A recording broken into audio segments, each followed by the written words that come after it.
Well, hello, everyone, and welcome to CoachX Live from the Institute of Coaching. My name is Jeffrey Hull. I'm the Director of Global Development here at the Institute of Coaching, and I am super excited today to be doing my first double interview. So bear with me as we do a three-way dance today with my friend Peter Bregman and his co-author of this amazing new book called You Can Change Other People, the 4 Steps to Help Your Colleagues, Employees, even your family up their game, Howie Jacobson. So I am really excited to have both of you here with me today. And we're definitely, as you know, most of our audience is coaches. So they're going to find this topic incredibly interesting because they're in the business of people change, as both of you are. But before we get started, let me give you all a little bit of an intro to my 2 co-authors and also just an opportunity to welcome everyone. And if you haven't yet started writing in the chat, please comment where you're from. We love to hear from you and try to get to your questions if we have time. We'll see what we can do. So those of you that are joining us from around the world, I want to introduce you to Peter Bregman, who many of you may know, a friend of mine from way, way back. Howie and I were realizing that I first met Peter around the time he did in late 90s, if you can imagine. And since that time, Peter has become the founder and CEO of Bregman Partners. He coaches, writes, teaches, and speaks all over the world about leadership. And he is recognized as the #1 executive coach in the world by leading global coaches. He's the best-selling author of a number of books, including Leading with Emotional Courage and 18 Minutes, and writes frequently for a large number of publications. I'm not going to list them all, but Harvard Business Review, Business Week, Fast Company, Psychology Today, Forbes, and so on. And we also have his wonderful co-author here with us today, and I'm getting an opportunity to meet Howie for the first time, so it's a pleasure to meet you, Howie. Howie is also an executive coach. He's the director of coaching at Bregman Partners and the head coach of Healthy Minds Initiative. He's also a multiple co-author with books called AdWords for Dummies, the co-author of Sick to Fit and Use the Weight to, Use the Weight to Lose the Weight, right? Did I get that right? Yeah, it's a tongue twister. Yeah, that is a tongue twister. Anyway, we're thrilled to have you both here with us today. We're getting hellos from people. Where are we getting highs from? Chicago, Canada, Minneapolis, Texas, Indiana, Philadelphia. So welcome everyone from around the world. And I want to dive in with questions because this book is really interesting given the times that we live in. And I have to start by saying, you know, as a coach myself, and I know you both are executive coaches, well known and renowned for that. You know, we kind of start as coaches from the position that our job is to help our clients change. But of course, what's provocative and interesting in particular about this book is that you're starting with this way of phrasing called "you can change other people," and I'm sure we're going to get some interesting comments from the folks as to whether that's even true, right? So it's a provocative, but also timely because we live in a period, at least in the United States, but also true, I think, around the world to varying degrees, where there is a lot of polarization and there's a lot of questions in people's minds when they run up against those individuals that feel differently about vaccines, for example, which is obviously timely, or any other topic that, you know, there's polarization. So I want to start by just asking you both some thoughts on where did this idea come from and what was the inspiration that led you into this really provocative topic? Thanks, Jeff, and it's so fun to be on this show with you. You know, there's a couple of reasons, and you know, Howie can share the genesis for him also because it was a real collaboration. But you know, you hear this statement all the time, right? You can't change other people, and every time somebody says it to you, they're trying to change you, right? Like the only reason someone ever says it to you is because they're trying to change something you're doing, right? They're trying to, you know, you're frustrated with someone and they're trying to tell you, oh, don't be frustrated. And where it's mostly coaches on this call, and so we know that you can change other people, right? Because that's our job. And also, we have sort of deep methodology for it. Our clients often don't know. So there's a way in which we wrote this book to give to our clients, and we hope people give it to their clients in a sense, to say, like, here's some, this is coaching. This is really, really good, streamlined coaching methodology. It's 4 steps that say, how do you shift the dynamic for how you change? And the thing is, as coaches, we do it all the time. As people who are coaches, we often don't do it. And what I mean by that is, like, I was in a conversation with my son last night, and I was approaching him all wrong. I wasn't following any of the rules in the book. I was talking to him. I was talking down to him. I was telling him what he needed to do. But you're the number 1 coach in the world, so you should.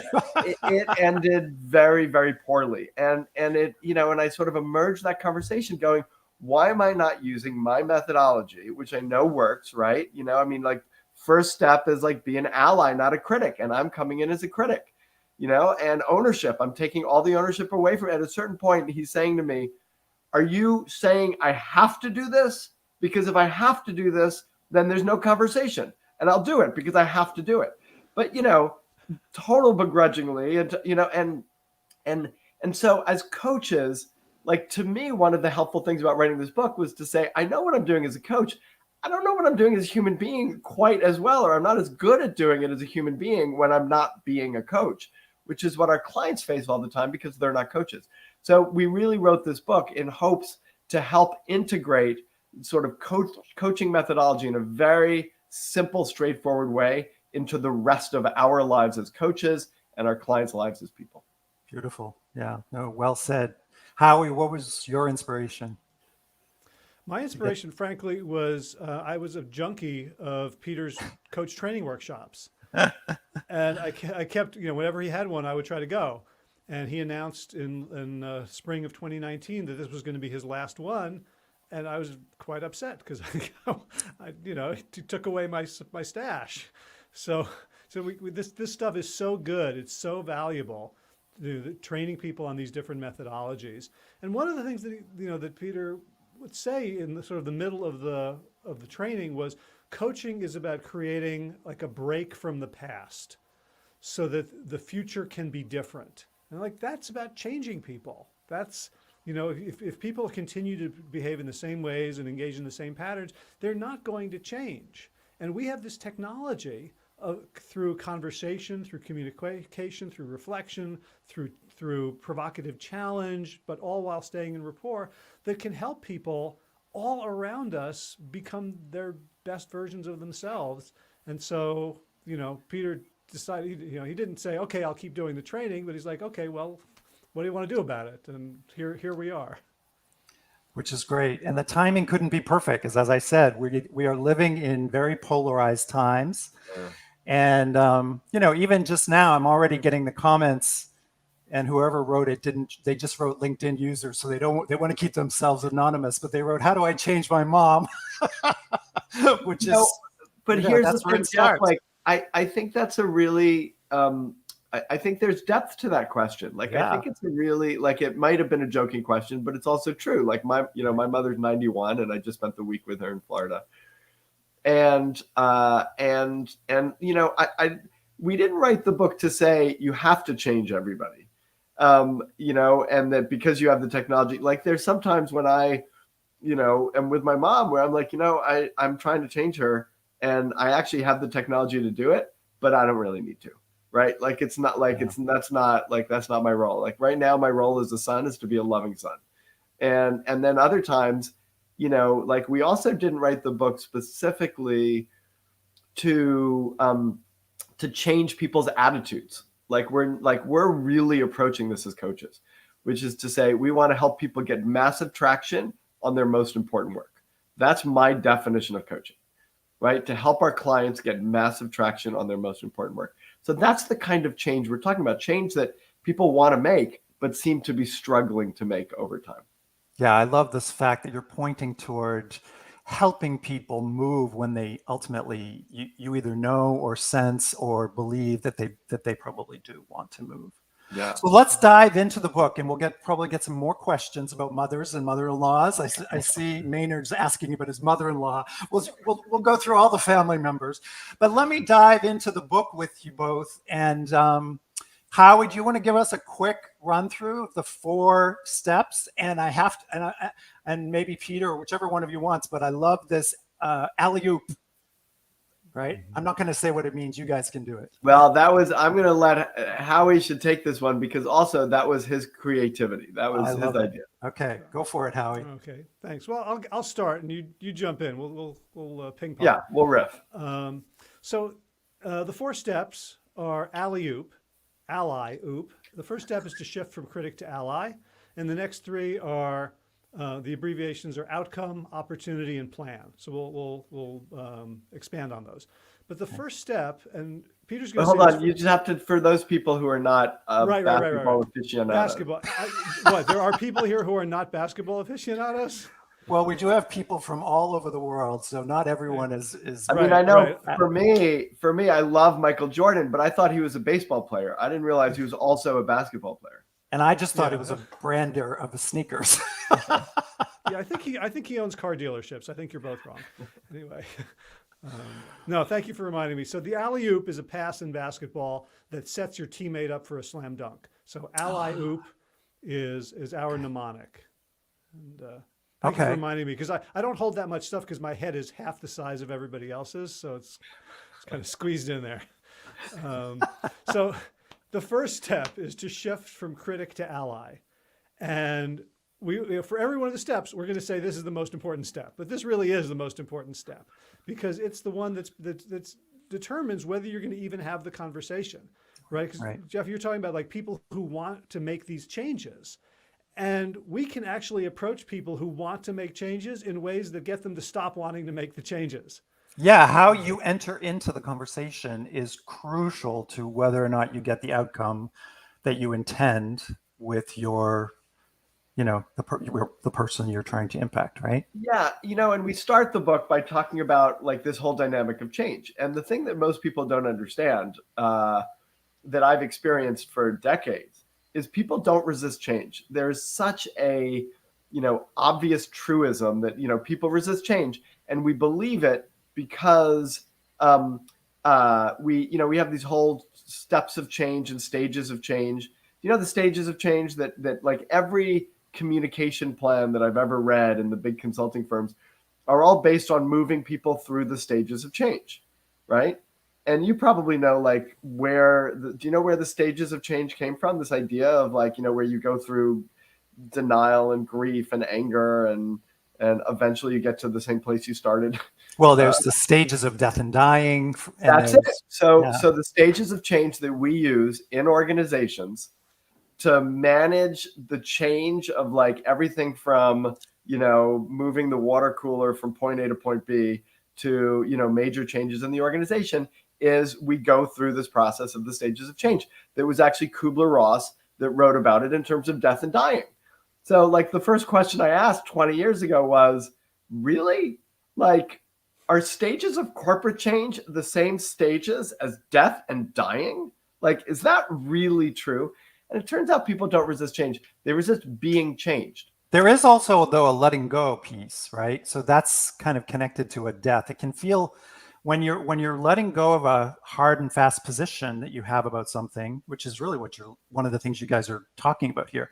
There is a sense of loss often, right? Yeah, there is. When my father died a year and a half ago, I'm pulling the father died card. When my father died, a year and a half ago, that was something that was forced. Like I had no choice. He died, right? Like there was like no, I might have a choice of how I deal with it. I might have a choice of how I face it. I might have a choice of what I do around it. But that happened. We mistakenly misunderstand the dynamic of change, that all changes are like that. And in reality, we have tremendous amount of choice. But the way I dealt with my son, Daniel, last night was not giving him choice. I pushed him into a corner of resistance. I forced him to become oppositional because of what I did. Not because he is naturally an oppositional kid. although sometimes I wonder.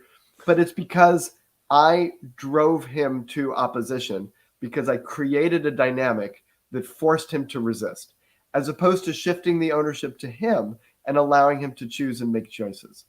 And what an ally does is help someone make a choice. People don't resist change, they resist being changed. So if we could shift the dynamic from control of that person to giving them control, which is what that first step is about, to giving them control, then suddenly we're standing there with them together in support, and they're able to make a decision as to whether they want to change or not versus push against you. Well said.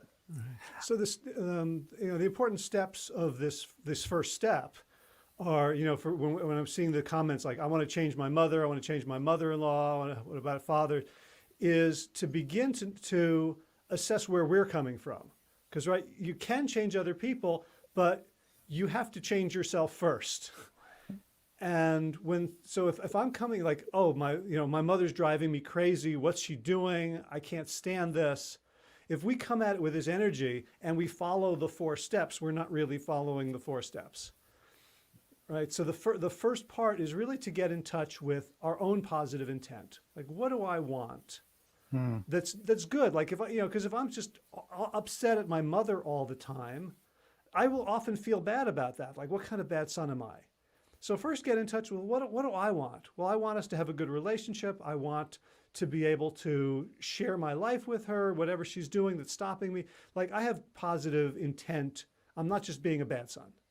And once I'm comfortable with my own intention, I then play the game where I say, what's my mother's possible positive intent? What is she trying to do? If she is making me feel guilty for getting off the phone or for not calling enough, that could drive me crazy. But what's behind that? What does she want? She wants connection. She wants love. She wants validation. Those are all positive, valid human needs. So once we're at that point, we can then go to, someone asked the question, is it necessary to get permission? And so the deliverable of the ally step is explicit permission. And we have a formula for that, which I'll let Peter do. I suddenly realized, there are comments here that I can read as you're talking. So the permission formula is 3 steps. It's empathy, confidence, and permission, right? And the empathy is, understanding and expressing your understanding of what they're feeling and what they're experiencing. So in the situation that Howie just described, with the mother complaining or sort of talking about not, and by the way, complaining for us is a silver platter opportunity. It's an opportunity when someone is feeling frustrated about something, but they haven't yet acted. And they're not asking for your help, right? Then, in fact, in many cases, they're specifically not asking for your help, but they are expressing a discontent that allows you to go in and then ask for permission, right? And say, hey, you want to have a conversation about this? But so the first is to empathize with what the person's going through, whatever they're describing. Like, that's our first step in coaching, right? Listening. Sort of listening, to listen and to say, hey, I hear what you're feeling. And then the second is to express confidence in their abilities, in who they are, in their, ability to meet this moment. And then the third is to ask permission, to say, hey, and the way we ask permission is to say, do you want to think this thing through together? Do you want to talk about it? Like, do you want to think it? I'm happy to think it through with you. And if they say no, I did this with my daughter, by the way. As you can see, I'm trying to use all this I'm trying to change everyone in my family. But you're starting with yourself, so that's the key. Exactly. I'm learning. Like, that's what I'm learning. I did this with my daughter about something, and when I asked her permission, and she said no. And what's really important is that I accept her no. I say, okay, I've thought about this a bunch, so I'm happy to talk to you if and whenever you want to, but I don't need to. And then I let it go. And then that evening, she came back to me and said, hey, I'd like to, that thing we were talking about this morning, I'd like to talk to you about it now. Because if you think about it, at the beginning, even though I was asking her permission, I was still the manager. I was still in control. When she came back to me, she was in total control, which was great. It's ideal. The ownership is all on her part. And then I can say, great, let's talk about it. What are you thinking? Yeah, I love what you're saying, and I would love for you to both comment on this, because I think one of the things that's really crucial about successful change in a coaching dynamic is when the coach recognizes that there's always a power dynamic, right? And Right. steps off the pedestal to be a partner. And what you're saying is that that's what you did with your daughter, was you owned, oh, I'm doing the father role, which is the power over role, and I'm going to step off that role, and then allow the partnership to blossom in a different way so that I can be a receiver, an invitation for her to consider change. So I'm curious to have you both comment, because I do think a lot of the time when we run up against what we call resistance, even in our clients or our family, there's often a power dynamic involved. And you write a little bit about this in the book through the stages. So I'm curious how you would articulate working with those dynamics. So there is a power dynamic in much of life. And one Right. thing, one of the we started with coaching, because coaching can be a very pure model, right? So as coaches, we are taught and trained. It's the client's agenda. We are there to support them and to challenge them, but we don't have power. We're not their manager. We don't, sign their paycheck. We don't fill out their performance review. And so when you apply this in other places, you have to take into account that there are going to be power dynamics. And what we're saying is that this model is the best one, even in those circumstances. So if let's say if you're the boss and you're trying to coach an employee, they may say no. You still have to get permission to have the conversation, but you don't need permission to hold them accountable for the work they're going to do. You don't need to hold them accountable for the standards that you've agreed upon and that they've been hired and are working under. So we talk about it. It's important to understand the difference between the expectations, the clear expectations and clear feedback and clear consequences, and the conversation in which you're going to help them. Right. I love that you're highlighting this, Jeff and Howie, because I'm listening to us talk, and I think power dynamics is one of the biggest problems. Like, we want to change Right. people in two situations, almost always, when we have power over them or we feel like we have no power. Right? Yeah. Those are Yeah. two dynamics that we're often really wanting to kind of create change. And so the first, I think it's, we didn't write this in the book, so you're hearing it here first. But I think it's actually a really useful thing when you first feel the urge to change someone, to notice, like, am I feeling power over or am I feeling powerless? Like, what's the dynamic here? And how do we get to power with? Yeah. Right. That's exactly it. It's like, how do I shift now from either power? I have a very narrow line here, so I want to a power over, or power under, to like being together in this. Yeah. And early on in my career, I was working for Accenture. I was in my 20s, and I had a terrible manager. She was doing, it was really, really a challenge. And I thought I knew, I could see everything. I could hear what people were talking. So I thought I was being helpful, and I came up to her and I was like, hey, I'm like watching some stuff going on, and I have and I thought I was even kind of following this model. I'm like, I've been watching stuff that's going on, and I've got some feedback if you want to hear it. Right? Okay. It was a really bad decision. It didn't end well for me. And she, completely and totally not interested. So it's really, I think it's really important in those moments to just recognize, what's the dynamic? Where is shame possibly in all of this, right? Like, where might I be having a conversation with someone and they might feel bad? And that's why the empathy piece is so critical, that it's real empathy. It's not fake empathy, Right.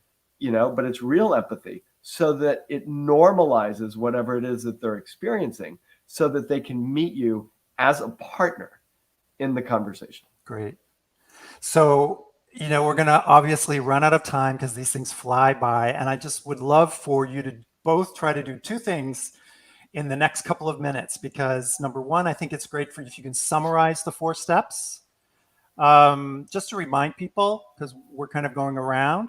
And then secondly, any tips? I mean, we're all running up against the vaccine, yes or no, or right wing, left wing, and all that. So any tips that you would give folks that are running into polarized moments in their lives. And I'm saying this personally because I have an anti-vax person in my family, and I want to have empathy and I want to understand and try to get into dialogue, but it's not always easy. So tips, summaries from both of you would be great. All right, I'm going to give you a tip first, Okay. and then I'm going to let Howie do the heavy lifting. And the reason I want to jump in with the trip is because I just saw a comment that Joseph Lerner gave, which is authenticity and real empathy sound key to make this have the impact of being a true ally. Right. And I feel like that is such an important tip and so true, Joseph or Joe or Joey. I don't know exactly how you call yourself, but I love your comment. And I think, like what Howie and I have often said about this book is don't try to trick people, and you don't to be authentic, to go, hey, I'm struggling with this. I really want to be in conversation with you about it. I've been reading this new book. I kind of want to try it. Like, can we have this conversation? Like, I want to, I want to change the pattern of the kind of conversations we've had in the past around this. Great. And it feels a little risky to me and a little scary. But I want to be your ally and not a critic around this. And would you be willing to try this with me and have that conversation? Well said. So it's vulnerability and authentic empathy as the starting point. Yeah. Right? Yeah. Thank you, Joseph Lerner.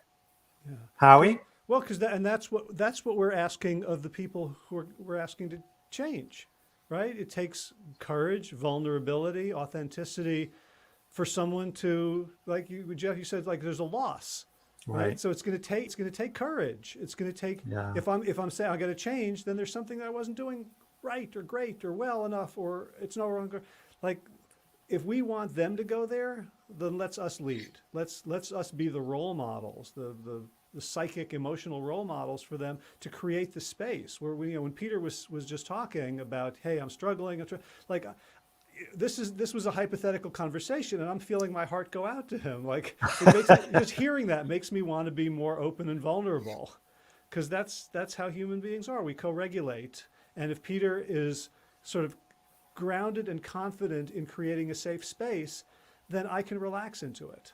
And when I'm relaxed into it, I'm not in fight or flight, then I can be creative. Then I can look for opportunities. Then we can think together. Beautifully said. Yeah, I love that both of you are just, to my mind, I mean, I love the technology that you guys created and the methods and the practices, which the book is beautifully designed to do. But I also just want to honor that this conversation, I think, has also really been about the heart space that we want to create, both with our clients or with our mom or with our mother-in-law. So, before we say goodbye, here in the US, we're going into Thanksgiving week next week.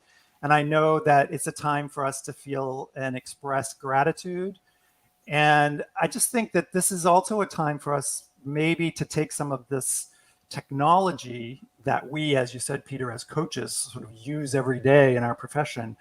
And around the dinner table next week, what's your final tip to, create a space? Because I'm also a huge fan of Amy Edmondson's work, and I'm sure you both are. Our goal in organizations these days is to create a psychologically safe space for our clients and for our organizations.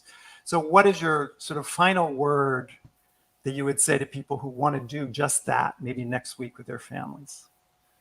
My final word would be to listen. Like, listen more than talk. I'm not intending on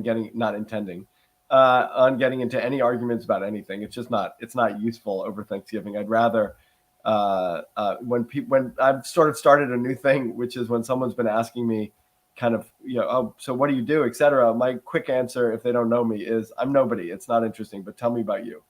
And Curiosity. That's been great for me. Excellent. Yeah, you start being with your curiosity up front. Yeah. Right? Yeah. Howie? Yeah, I would say, first of all, that withholding the last 3 steps was not an attempt to get you to buy the book. But you should buy the book. But if you want to hear the next 3 steps. Right, it just worked out that way. I mean, I would say, like, for me, the process has been one, like, giving up. I thought I was giving up control to use this process. It turns out I was giving up the illusion of control. And Beautiful. and as I use it, I feel stronger. So like be prepared to be in this conversation, to let the other people drive, to really look for ways to honor their perspective. If they're an anti-vaxxer, they care about, you know, a lot of the same things that vaxxers care about being safe, about, right, not putting foreign things, harmful things in their bodies. There's a lot of, right, and you know, the process is not really about changing opinions, but behavior. So, you know, like, but in any case, to be able to feel strong enough that you can just be an ally and not have to be anything else gives you tremendous power. And I would say play with that and start to feel that you now have more agency and more ability to support other people than you had when you thought you had to exert some control. Beautifully said. So, what a perfect timing, right? To have this wonderful new book with sort of, you know, you're gifting what we do as professionals to the world. I know I enjoyed it. And even though I've been coaching for years, I'm still learning. And I learned a lot from reading the book. And I loved having the fact that got the two of you together. And I just want to wish you all the best and success with this book, because I think it's really helpful, and it's coming out at a time when, yeah, we really do need to change, not just other people, but ourselves. We all need to grow. We all need to learn. We all need to be better connected. So I want to thank you both for joining us. I want to thank all of these wonderful comments and coaches from around the world that joined us. And I hope you will go out and get a copy of this great new book. You can change other people. And just wish you both well, and come back 2 weeks from now with CoachX Conversations live again at the Institute of Coaching. And my colleague, Carol Kaufman, will be interviewing a special guest. So stay connected to us. Thanks again, everyone. Take care. Thanks.